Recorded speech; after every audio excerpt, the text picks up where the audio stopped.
Good morning everyone. સાયન્સની આ digital દુનિયામાં હું આપ સૌનું ફરી એકવાર સ્વાગત કરું છું. લાસ્ટ લેક્ચરમાં આપણે ચેપ્ટર નંબર 10 કમ્પ્લીટ કરેલું હતું, જેમાં આપણે શ્વસન વિશે અભ્યાસ કરેલો.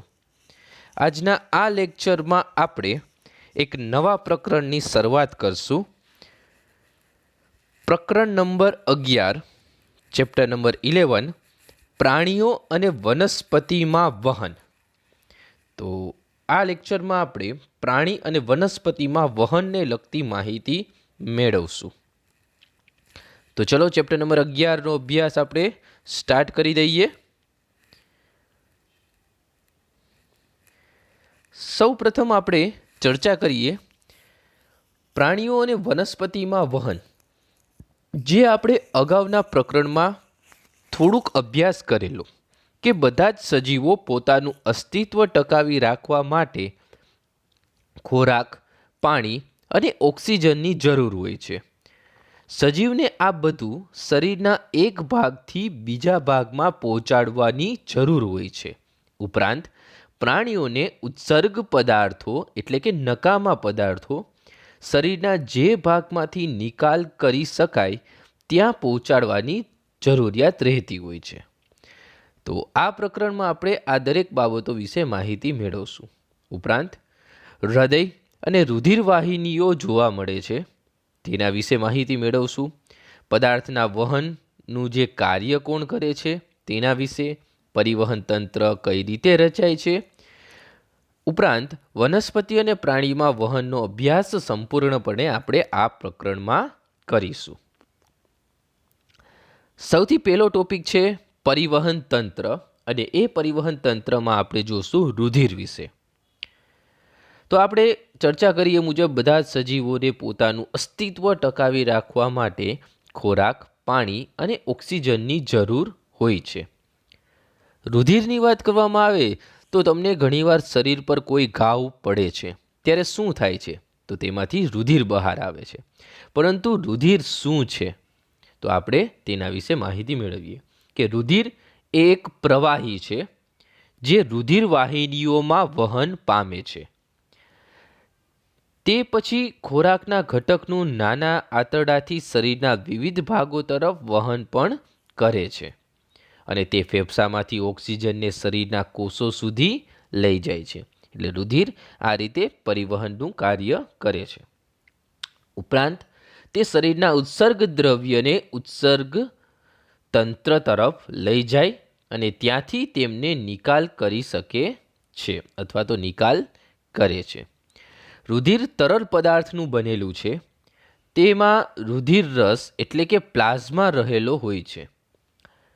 રુધિરના અલગ અલગ અનેક ઘટકો છે. રુધિરના અલગ અલગ અનેક ઘટકો છે, જેમાં રક્તકણ, રુધિર રસ અને શ્વેતકણ આ મુખ્ય કણો રહેલા છે. તો હવે આપણે રુધિરના ઘટકમાં રુધિર રસ વિશે અભ્યાસ કરીએ. બરાબર છે.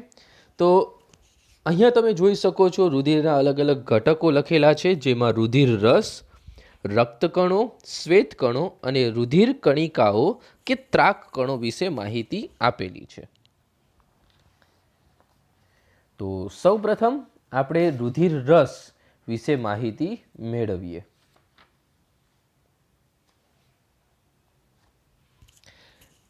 તે શરીરમાં પોષક દ્રવ્યનું વહન કરે છે. રુધિર રસ શું છે કે તે શરીરમાં પોષક દ્રવ્યનું વહન કરે છે.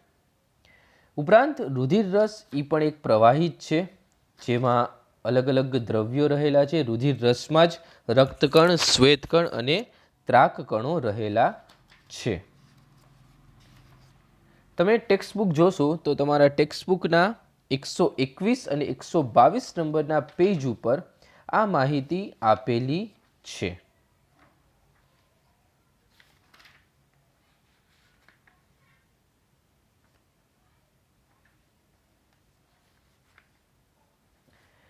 ત્યારબાદ આગળ ચર્ચા કરીએ રક્તકણ વિશે. રક્તકણ એ બે પ્રકારના કોષો છે જે લાલ રંજક કણો એટલે કે હિમોગ્લોબિન ધરાવે છે. હિમોગ્લોબિન ઓક્સિજન સાથે જોડાય છે અને શરીરના બધા ભાગોને અને અંતે કોષો સુધી પહોંચાડે છે. હિમોગ્લોબિન વિના શરીરના બધા ભાગોને સક્ષમ રીતે ઓક્સિજન પહોંચાડવો એ ખૂબ જ અઘરું છે. એટલે કે રક્તકણો મુખ્યત્વે શરીરના કોષોમાં ઓક્સિજન પહોંચાડે છે. કોની મદદથી? હિમોગ્લોબિનની મદદથી. હિમોગ્લોબિનની હાજરીને લીધે રુધિરનો રંગ લાલ કલરનો હોય છે અથવા તો લાલ હોય છે. શ્વેતકણો જેને આપણે WBC તરીકે ઓળખીએ છીએ. રુધિરમાં શ્વેતકણો પણ આવેલા છે જે શરીરમાં પ્રવેશતા જીવાણુઓ સામે લડે છે.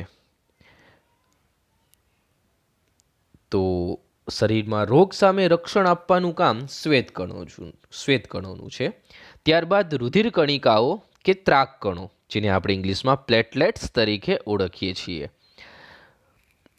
ઘણીવાર રમત રમતા તમે નીચે પડી જાઓ છો અને તમને ઘૂંટણમાં ઈજા થાય છે, તો રુધિર બહાર આવવા લાગે છે જ્યાં તમને ઈજા થઈ હોય તે ભાગમાંથી.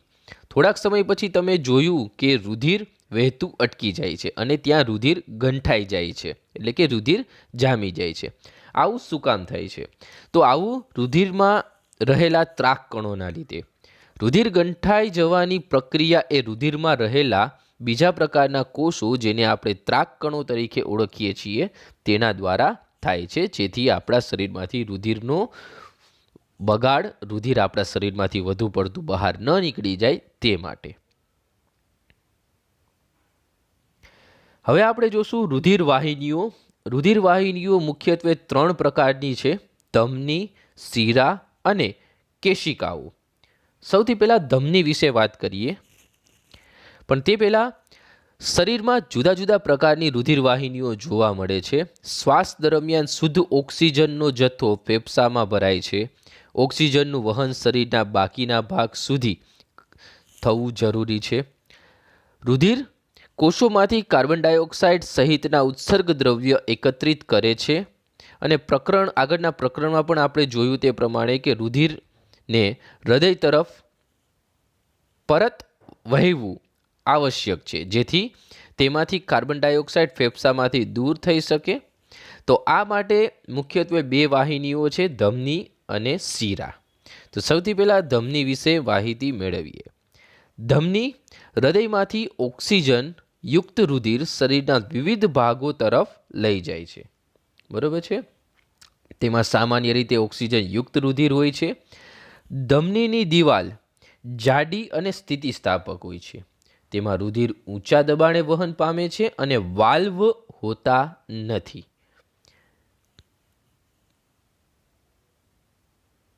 ઓકે, તો આ ચર્ચા હતી ધમની વિશે. ત્યારબાદ તમારી ટેક્સ્ટ બુકમાં એક પ્રવૃત્તિ આપેલી છે જેમાં તમને નાડી ધબકારા એટલે કે નાડી દર કઈ રીતે તમે માપી શકો છો, બરાબર છે, તેના વિશે માહિતી આપેલી છે કે તમારા જમણા હાથની તર્જની અને મધ્યની આંગળી, બરાબર છે, એટલે કે ડાબા કાંડાની અંદરની બાજુએ મૂકો અને તમને હલનચલનનો અનુભવ થશે. આ હલનચલન એ નાડી ધબકારા કહેવામાં આવે છે, જે ધમનીમાંથી રુધિર વહેવાના કારણે જોવા મળે છે. 1 મિનિટમાં થતા નાડી ધબકારાની ગણતરી કરો, જેને આપણે નાડી દર તરીકે ઓળખીએ છીએ. એટલે કે 1 મિનિટમાં થતા નાડી ધબકારાને આપણે નાડી દર તરીકે ઓળખીએ છીએ. જે તમને ટેક્સ્ટબુકના 122 નંબરના પેજ ઉપર આ પ્રવૃત્તિ આપેલી છે. તમે જાતે પણ આ પ્રવૃત્તિ જોઈ શકો છો. ત્યાર પછી શિરાની વાત કરવામાં આવે તો શિરા તે શરીરના વિવિધ ભાગોમાંથી રુધિરને હૃદય તરફ લાવે છે. તે સામાન્ય રીતે કાર્બન ડાયોક્સાઇડ યુક્ત અશુદ્ધ રુધિર હોય છે. શિરાની દિવાલ પાતળી અને ઓછી સ્થિતિસ્થાપક હોય છે, કારણ કે તેમાં રુધિર નીચા દબાણે વહન પામે છે અને તેમાં વાલ્વ આવેલા હોય છે. તો આ માહિતી હતી શિરા વિશે. ત્યાર પછી આપણે કેશિકાઓ, રુધિર કેશિકાઓ વિશે, કે ધમની ઓ નાની નાની વાહિનીઓમાં વિભાજન પામે છે. આ વાહિનીઓ પાસે વધુ આગળ જઈને વધુ પાતળી અને બારીક નળીઓ જેવી જાડી રચનામાં વિભાજન પામે છે. જાળીરૂપ રચનામાં વિભાજન પામે છે, એટલે કે ધમનીઓ નાની નાની વાહિનીઓમાં વિભાજન પામે છે. આગળ જઈને પાતળી જાળીરૂપ રચનામાં વિભાજન પામે છે, જેને કેશિકાઓ કહેવામાં આવે છે. કેશિકાઓ કોષોથી પોષક દ્રવ્ય અને ઓક્સિજન